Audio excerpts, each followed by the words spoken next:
Good morning everyone! Welcome back again sa ating panibagong video. Kung makikita nyo, bagong ligo ang inyong inday.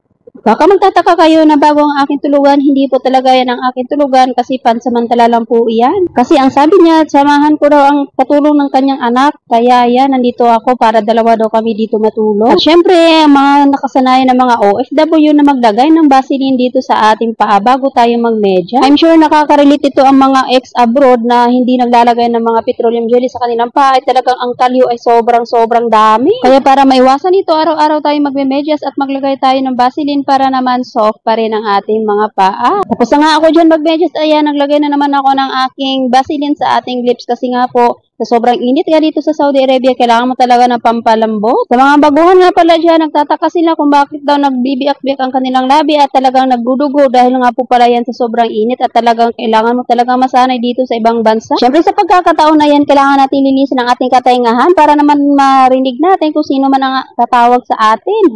So nga pala, shoutout nga pala sa ating mga solid supporters dyan na walang sawang sumusuporta sa atin at sa mga nag-share ng aking video. God bless po sa lahat. Salamat. Katapos ko nga pala maglinis ang aking katengahan at ayan, nagsuklay na nga ako para naman hindi masyadong magulo ang ating kabuhukan. Alam niyo ba na hindi ako nagsusuklay pag hindi ako naliligo? Kasi nga naman pag palagi ako magsusuklay, parang feeling ko mauubos yung aking buhok, parang uuwi ako ng kalbo.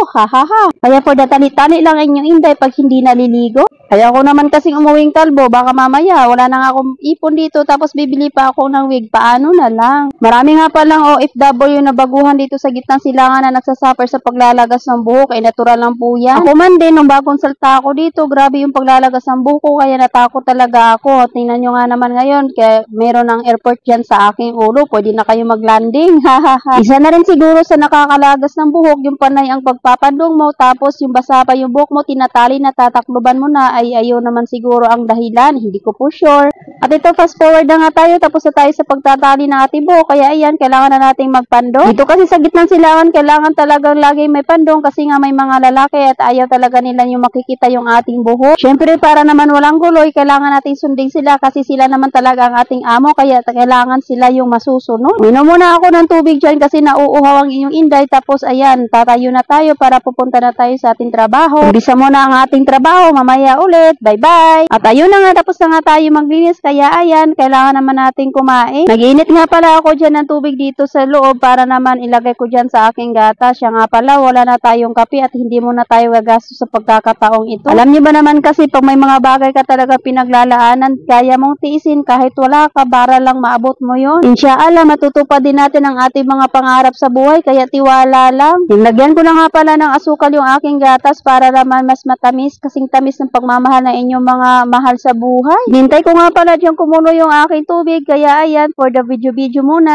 At syempre, ayan, kumulo na nga at nilagyan ko na nga ng mainit na tubig ang aking tasa. Bago kasi tayo mag-proceed sa ibang trabaho, kailangan muna nating lagyan ng ating katiyanan. At syempre, tapos na tayo magawa ng ating painit sa ating tiyan, lalabas muna tayo dyan sa bahay nila at pupunta tayo sa ating tambayan at doon tayo kakain. Napapapikit nga pala ako dyan sa sobrang init dito. Alas 11 pa lang yan ng umaga, pero talaga naman sobrang init. Nagluto nga pala ako kagabi ng donut, kaya ayan, may natirang dalawa, kaya ito muna ang aking ikakape. Maraming salamat po Lord sa mga biyaya na binibigay mo sa akin at sa aking buong pamilya araw-araw. Maraming salamat po at hindi mo kami pinabayaan. Basta magsikap lang tayo mga kapwa at magtiwala sa Diyos. Yan lang po talaga ang susi. Ayan, napapainom na naman ako ng tubig sa sobrang init dito. Talagang ito na naman, na yarok pa inday. Matakaw talaga ako ngayon sa tubig kasi nga naman sa sobrang init dito sa planeta na to. Tara, kain muna tayo mga kabayan. Sana lahat ng mga kabayan natin nakakakain sa tamang oras. Kaya sa mga katulad kong OFW sa ang sulok man ng mundo, saludo ako sa ating lahat at maraming salamat sa panunood.